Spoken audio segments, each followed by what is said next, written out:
அஜாமில் உண்மையில் யார்? ஒரு பாவி எப்படி முக்தி அடைந்தான்? ராஜயோகம் சொல்லும் ஆழமான உண்மை. வணக்கம் அன்பான சகோதர சகோதரிகளே. ஒரு மனிதன் வாழ்நாள் முழுவதும் தவறுகள் செய்திருந்தாலும் இறக்கும் கடைசி நேரத்தில் இறைவனை நினைத்தால் முக்தி கிடைக்குமா? அஜாமில் நாராயணா என்று அழைத்தது தன்னுடைய மகனையா அல்ல பரமாத்மாவையா? இந்த கதை உண்மையான ஒரு வரலாற்று சம்பவமா அல்லது ஒவ்வொரு மனிதனின் ஆன்மீக பயணத்தை விளக்கும் ஒரு ஆழமான குறியீடா? இன்றைய வீடியோல நம்ம இதை தான் பார்க்க போறோம். அஜாமில் கதையில ராஜயோக ஆன்மீக பார்வையிலிருந்து ஆராய்ந்து அந்த கதையில் மறைந்திருக்கும் வாழ்க்கையின் மற்றும் உண்மையை புரிந்து கொள்வோம். இந்தியா ஆன்மீக இயக்கங்களில் மிகவும் பிரபலமான கதைகள்ல ஒண்ணு பாத்தீங்கன்னா அஜாமிலோட கதை. இந்த அஜாமில் கதையை எப்படி பாக்குறாங்கன்னா இது ஒரு பாவியின் வாழ்க்கை என்று மட்டுமே அவரை பாக்குறாங்க. ஆனா ராஜயோகத்தின் பார்வையில் இதை பார்க்கும்போது இது ஒரு மனிதனின் மனநிலையாகும், ஆத்மாவின் மாற்றத்தையும் விளக்கும்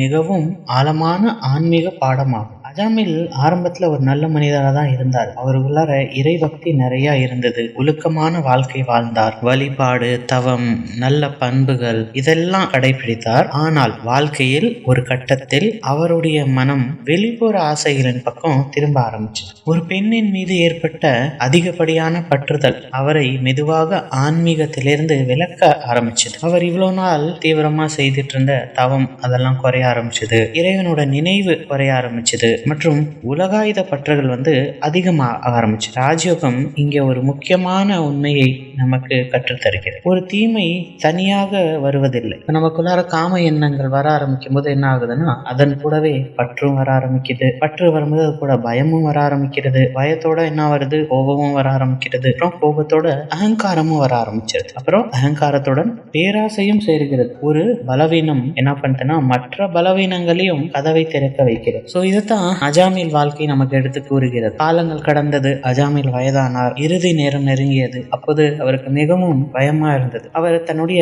இளைய மகனை பேரை உறக்க கூறினார். அந்த மகனின் பெயர் நாராயணன். இங்கேதான் இந்த கதையின் ஆழமான திருப்பம் வருகிறது. அவர் நாராயணன் என்ற பேரை கூப்பிடும் போது அவர் அதை தொடர்ந்து உச்சரிக்க ஆரம்பிக்கும் போது என்னாச்சுன்னா அவரு முதல்ல நல்ல இறை பக்தியில தான் இருந்தாரு. அந்த அவருக்குள்ளார அவர் மனசுல உள்ள அந்த பழைய நினைவுகள் வர ஆரம்பிச்சு. அவருக்கு ரியலைஸ் ஆச்சு, நான் கடவுளை விட்டு எவ்வளவு தூரம் விலகி விட்டேன் என்ற சுய உணர்வு அவருக்கு எழுந்தது. அதை ஃபீல் பண்ண ஆரம்பிச்சார். அவருடைய தவறுகள் அவருக்கே தெளிவா தெரிய ஆரம்பிச்சது. அவர் மனம் மாறி இறைவனிடம் மன்னிப்பு கேட்டார். ராஜயோகத்தின் பார்வையில் இதுதான் உண்மையான மனமாற்றம். வெறும் வார்த்தைகளால் சொல்வதல். உண்மையான மனமாற்றம், உண்மையான சுய விழிப்புணர்வு, உண்மையான இறை நினைவு இவை ஒன்றாக இணையும் போதுதான் ஆத்மாவில் உள்ள அந்த தூய்மை மீண்டும் வெளிப்படுகிறது. இங்க ஒரு முக்கியமான கேள்வி எழுகிறது. வாழ்க்கை முழுவதும் தவறு செய்துட்டு கடைசி நிமிடத்துல இறைவனை நினைத்தா போதுமா அப்படின்னு கேள்வி வரலாம். ராஜயோகம் தெளிவான பதிலை அளிக்கிறது. இந்த கதை நமக்கு என்ன சொல்ல வருதுன்னா பாவம் செய்து கொண்டே இருங்கள், கடைசியில் மன்னிப்பு கேட்டால் போதும் என்று சொல்லவில்லை. அதை நமக்கு இந்த தப்பான இது சொல்லி தரதில்லை. நீங்க எவ்வளவு நாள் பாவம் செய்யுங்க, கடைசியில மன்னிப்பு கேட்டா போதும் அப்படின்னு இந்த கதை நமக்கு சொல்றது இல்ல.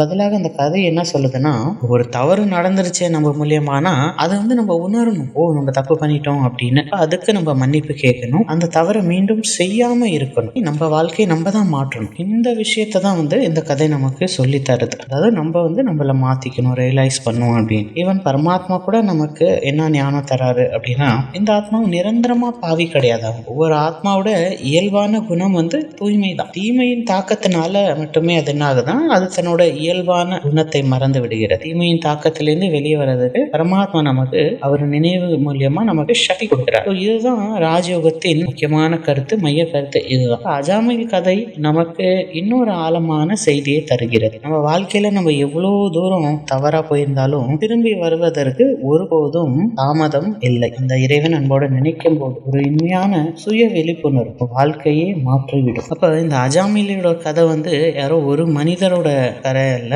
ஒவ்வொரு ஆத்மாவும் எப்படி தீமையிலிருந்து தீய விஷயங்களிலிருந்து மீண்டும் வெளிவரணும், தனது இயல்பான தூய்மை மீண்டும் அடைய முடியும் என்ற நம்பிக்கையின் கதை இது. கடைசி நேரத்துக்கு எதிர்பார்த்துட்டு இருக்க வேண்டிய அவசியம் இல்லை. இன்று இந்த நிமிஷமே நம்ம பரமாத்மாவோட கனெக்ட் ஆகும்போது அவரு கூட நம்ம தொடர்பு வச்சுக்கும் போது என்ன ஆகும்னா நமக்கு முக்தி என்பது இறந்ததுக்கு பிறகு கிடைக்கக்கூடியது ஒன்று இல்லை. இப்ப நம்ம வாழும் போதே அந்த அமைதியை அனுபவிக்கணும், அந்த தூய்மை அனுபவிக்கணும். இதுதான் உண்மையான முக்தி.